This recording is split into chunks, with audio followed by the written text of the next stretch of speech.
Well, first, in the height of the Gen Z demonstrations, I really had high expectations in the president in terms of how much change we were going to get as a country. When the president came on TV and said he will mobilize all security apparatus of the country and that these are criminals and anarchists, I was so disappointed. I did a video wearing a kaunda, speaking like the president, and saying this is the speech that we expected from a president. And that speech went viral. I got over 1 million views on TikTok.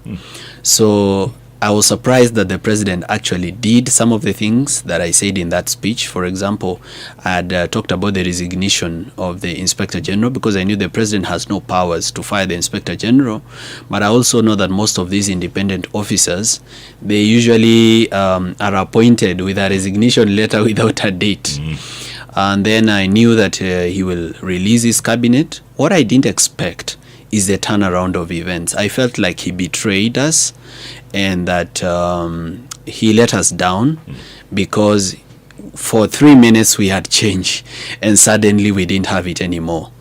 We expected a trimmed down cabinet because he had a cabinet of 22 people, and we expected that probably he would have merged some ministries into others. For example, the Ministry of East African Community Affairs, I would have expected to be merged into the Ministry of Foreign Affairs.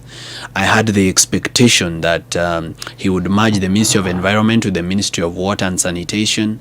I had the expectation that the State Department for ESALs will go back to the Treasury and Economic Planning. I expected that he would disband the Ministry of Public Service and just leave that work to the Public Service Commission, Judicial Service Commission, Parliamentary Service Commission, and Head of Civil Service. I was extremely disappointed beginning with the appointments that he made. The president has been disappointing me without end. He also promised that there will be no harambes for public servants. The next weekend, he was the one doing a harambe in church. So it got to a point where I came to the discovery that probably the president was very intentional on lying, and therefore it is good now to reveal the truth to Kenyans and show them that for every lie the president says, I will provide 3 truths.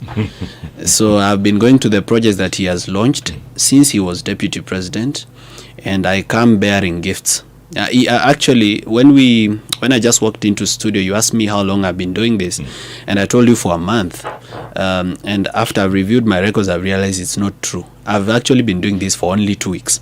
I started on the 14th of August.